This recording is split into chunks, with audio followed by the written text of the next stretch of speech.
patrons and members, in this video we are going to be doing an end grain test on these chisels. Now, I was trying to come up with a good way to have like a consistent type of test for this, and the only thing that I could come up with is flushing dowels. So in your projects, if you use dowels, typically you're grabbing a chisel to flush that surface up and make it equal with the rest. That dowel is technically end grain. So I figured this would be a good test. It's going to show us how they feel cutting end grain, how well they hold their edge against end grain, all that kind of stuff. So all right, let's dive in. Setting up for this test was really easy. Basically, I just drilled a bunch of holes into the edge of this white pine and then glued and hammered in the dowels, waited for that glue to dry, and then came back and used each chisel to flush up their own dowel. So one dowel per chisel. And then I tested the sharpness, and the results are in.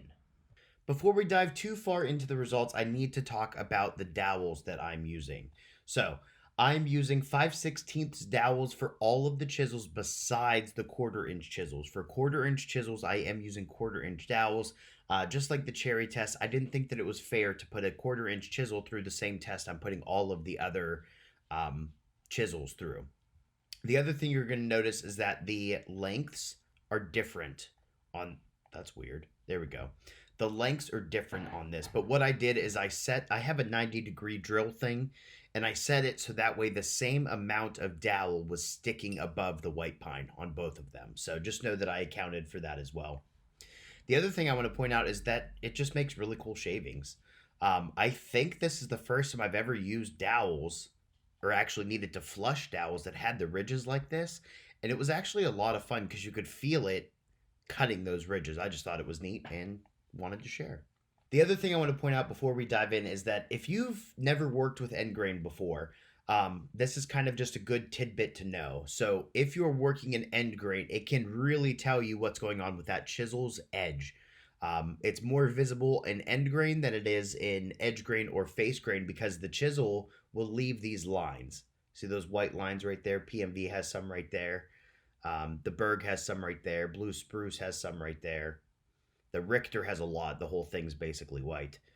Lee Nielsen had some. Project Source had some. So those lines are telling me that the chisel something is going on with its edge. Whether it's got a chip, a fold, it's losing sharpness, whatever it is, if it's not completely clean across like this 750 or like these Japanese ones, then that's telling me that it's losing its edge. So if I started seeing these lines, what I would do is I would take the chisel to the strop. This is a test, so I didn't do that. But if this wasn't a test and I started seeing lines like that, I would be hitting the strop and then going back to work because that's telling you that you're losing your edge. But once you put finish on there, just know that you can't tell. Those lines do go away whenever you put finish on there. Here's the Baco we were looking at. PMV, those lines are gone. Blue Spruce lines are gone. So it doesn't make a difference in the final project, but it does help you to read your chisel a little bit more. The other thing I want to point out is I think the Spears & Jackson dowel had a knot, and I also think the Blue Spruce one had a knot. So I might redo the test for these two, but I'm not sure. I want to check the numbers on the Spears & Jackson to see how much it was holding up and if it's worth it. For Blue Spruce, I would really like to redo the test. I ran out of time before getting this video, but I think what I want to do before I do the main video is redo the test on this one because it's not fair if these two have knots in them to count it that way. But anyways, let me know what you guys think of that down below because I'm still not sure. Now we are ready for the results, so diving into the difference, of course, let's look at who did the worst first, and I'm sure you expected it. We're seeing a lot of the same names over and over and over again throughout all of these tests. For the Stanley Defied specifically, I wasn't even able to complete the test with it. You can see how much of that dowel is left, and that chisel was completely blunted. So that's all the farther it got, and it lost, what, 1,200 points of sharpness, almost 1,300 points of sharpness. So the Defiance has been on the bottom of every single test. And next to that has been the IBC chisels being on the bottom of the tests here. For this IBC chisel, the 2-inch, I probably should have stopped the test. I really probably should have, because look at this. It just basically destroyed, let me zoom in here. It basically destroyed the dowel. See all that? That's not even cutting. You can see it cut right here, but that's broken, just destroyed the dowel. I should have stopped, but I kept going because at this point I'm just frustrated with the IBC chisels, and their performance. So, who did the best? Best of the best, we have the file, which I thought was interesting. And again, no, this does not mean that it got sharper during the test. It just means that these numbers are give or take 5 with the sharpness tester that we have. So this is telling me it didn't lose its edge at all. For the Ashley Isles butt chisel and for the EA Berg, neither of them lost their edge either. So they were able to maintain the same sharpness, basically, if we're going with the give or take. As always, I like to do under 50. Whoever lost under 50 is one of the better ones, in my opinion.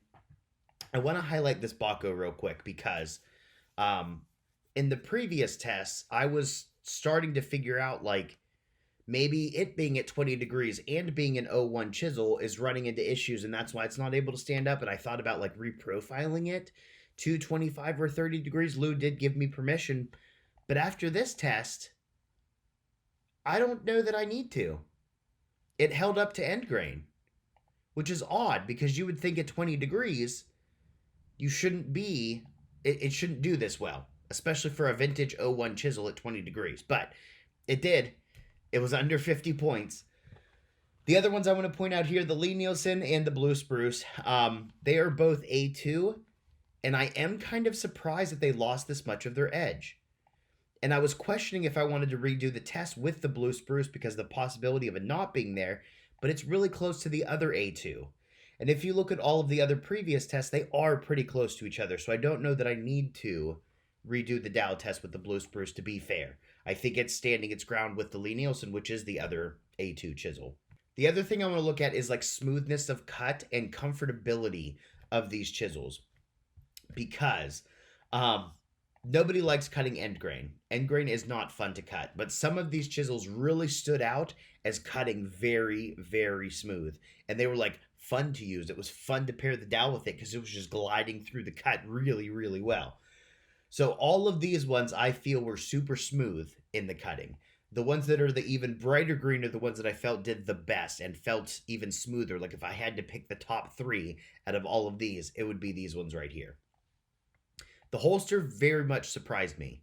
That chisel is very big and bulky, and I didn't expect it to be comfortable doing such a, I don't know if I'd say delicate, but such a different type of operation than what it looks like it's made for. The other thing in this is most comfortable. Which ones were the most comfortable to use? Now, in the previous test, I talked about mallet use and pushing with my hand. This test, whenever I tend to cut end grain, I tend to use my body a lot more. So this is a different type of comfortability, I guess, out of these chisels. And I would say that all of these ones were comfortable. And again, this is going to be a subjective thing, so I don't care if you skip this part or not. But out of all of these ones, if I needed to pick the top 3 that were the most comfortable, it would be these 3. And I think a lot of that has to do with how smooth they were cutting. There was little to no resistance when I was using these chisels. And that really got me starting to think, is there some sort of correlation between which ones I found the smoothest and most comfortable and stuff like that compared to width, metal type, all that stuff. So I wanted to break that down real quick. So first looking at width, 1 inch, 1 inch, half inch, half inch, half inch, quarter inch. So that's kind of all across the board. I don't really see a correlation here between was it smooth cutting and how wide was the chisel. So this isn't saying like quarter inch chisel is going to be the smoothest, 2 inch chisel is going to be the smoothest. No correlation there. So what about metal type? Let's see if there's any kind of correlation between metal type. So PMV smooth, 01, most of them were smooth. Okay. CV, one of them was smooth. A2, one of them was smooth. And these are the ones that I don't really know. I'm guessing the 01, or excuse me, I'm guessing the vintage chisels are all 01. Zenwu, they don't really share what kind of steel they use. And then the Japanese chisels, I'm not exactly sure what steel they use either. Everlasting, I'm not sure if that's an 01. But I can't say definitively that metal type has an effect on how smooth it cut. So then, okay, what about bevel angle? Does the bevel angle have a difference? And as you can see, that's already kind of all across the board. So here's the 25s. Here's the 30s. So 30 did do a little bit better, but we also have more 30s than we do anything else. So I can't really say that there's a correlation between that. Okay, so then what about starting sharpness? If we go with whichever ones were the sharpest, maybe the sharper the chisel is, the smoother it is in the cut. And I can't say that that's true either. I mean, yeah. So the ones that were sharper, like we have this one down here that was smooth to cut. We have these ones, they were smooth to cut, but these ones weren't, and they're pretty close. These ones were like just under 150, and they were comfortable to use. So I can't say that that's a difference either. I can't say that that is why it was cutting smooth. So what about how long it maintained its edge? Maybe that made a difference. Not really either. You can see that this is still all kind of across the board. And then for the Stanley Defiance, I wasn't able to test it long enough, but I really don't think that it would have made a difference in this at all. So I don't know. I don't know. I don't see any correlation between what felt smooth and what didn't. And I also don't know how to explain it other than some glided through the cut really well and others didn't. Since we have these ones pulled up, the next thing that I want to look at is bevel angle and the difference. So I want to see if bevel angle has an effect on the use on the dowel, or the how much edge they lost on the dowel. So for 20 degrees, all across the board. 25 degrees, still kind of all across the board. 30 degrees, still kind of all across the board, where some did really well and some did really bad. So I'm not really seeing a correlation there either between bevel angle and how much of their edge they lost. So then what about metal type? Can we go by metal type and see which ones lost their edge? So PMV stayed about the same, between 50 and 60, I would say. O1, kind of all across the board, other than the Sorby. I mean, well, under 50, other than the Sorby, which is very surprising for O1, because O1 is supposed to be softer. What about the CV metals? Those ones are definitely all across the board. The Dovetail didn't do well. Richter didn't do well. MHG did well. File 1. Okay, what about A2? Well, IBC kind of ruins it there. But even the Lee Nielsen and the Blue Spruce, they didn't do too well. So really, against end grain, if we had to pick one, it'd be O1. O1 did better in this test. I still have more to test with that, but I just wanted to highlight those for a little bit. So the next thing I'm going to look at is how long did they take to get sharpened up again. Now remember, for these ones, I'm doing micro bevels again. In the first test where I did the Ipe, I did it where it was refreshing the current angle. For these last two tests, I did it as adding a micro bevel. For those that needed the stone, not all these chisels needed the stone. So specifically, some of these chisels didn't even need sharpened at all after the dowel test, and that was these ones here. I forgot and accidentally sharpened them, or stropped them, but these ones right here didn't need it at all after the test. They held up really, really well. So let's look at ones that needed to hit the stone. So it would be this way. So of course, IBC butt chisel needed to hit the stone because it was absolutely destroyed. Project Source, it needed to hit the stone, but it's Project Source from Lowe's. I mean, I need to go back here because I forgot to highlight this. So here's all the ones that did bad. IBC Narek, Spears and Jackson, IBC, and Defiance. Project Source. Project Source also did better than Lee Nielsen, Blue Spruce, and Narek's Richter. I'll let that sink in for a second, because that is amazing. Amazing that those chisels stood up so well. So I'm excited to do more tests and see the final results to see, like, where are the standing? How did Project Source do so well in this? So, okay, anyways. So back to sharpening. For the price of the Project Source, I'm completely fine that it needed to hit the stones. I really am. IBC, just a shame. Just a shame. For the Defiance, I wanted to try something different because every time I have to sharpen this chisel and repair the damage that was done, I literally have to just redo the entire bevel. Same with the IBCs. I have to regrind basically the entire bevel to get that damage removed. Even doing a micro bevel with these, I had to regrind to get a fresh edge. And you can even see after all of that work, I still couldn't get the IBC butt chisel under 150. So that one still needs more. I probably need to double these numbers to get under 150. But anyway, so for the Stanley Defiance, I wanted to try something different. So I lapped the back to refold that edge over, and then I freehanded it at a higher angle because I wanted to see how long would it take to get this edge freshened up. So freehanded it for about 2.5 swipes, stropped it 5 times on the bevel, 2 times on the back, boom, under 170. So that is telling me just how soft that chisel is. That it could go from 1714 to 170 in just this amount of work. Way too soft. I don't know if this is a trait of Stanley Defiance chisels or if this one just had a bad heat treat, which was kind of common with the Defiance line of things. They were shoddy on their quality control. For the IBC chisels, it is telling me that the chisels are hard. They were hardened, they were tempered, they were whatever you guys want to call it, because it takes so much work to get them sharpened again. But I just don't understand why they're losing their edge so fast. Both of them are.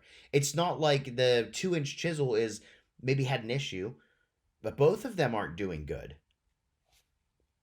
But anyways. So, yes. Again, if I had to go with ones that I would say were the best for this test, it would be these ones because they didn't need sharpened at all. They were able to pair the dowel and stay under 150 sharpness, which is ideal. The less amount of time on the strop and the less amount of time on the stone is what you want. Next thing I want to look at is kind of weird, but I want to look at the averages. So taking out the Japanese chisels, the average difference loss in their edges. So right now, with all of them included, the average lost is 101 points.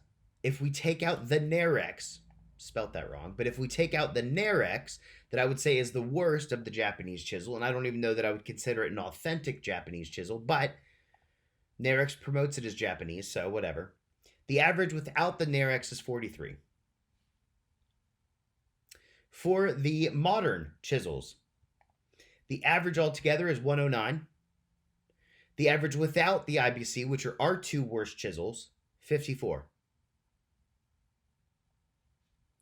Vintage.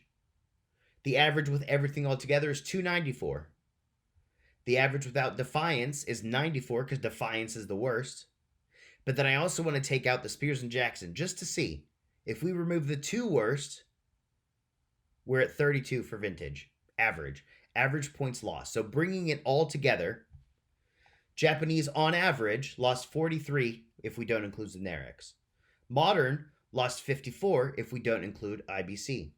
Vintage lost 32 if we don't include Spears and Jackson or Defiance. I obviously need to look into this a little bit more, but just from this test, what this is telling me is it doesn't matter whether you get vintage, modern, or Japanese. What matters is the brand that you get. Don't get the Narex if you're going Japanese. Don't get IBC if you're going modern. Don't get Defiance ever. See what I mean? I hope that's making sense. I'm trying to figure out how to explain it, but I just thought that that was interesting. I had expected one of these to shine above the other ones. Remember, this is all going to be like a give or take type 5 thing, so I would say that these are all close to each other. And they all did pretty well in this test if we're going by these averages.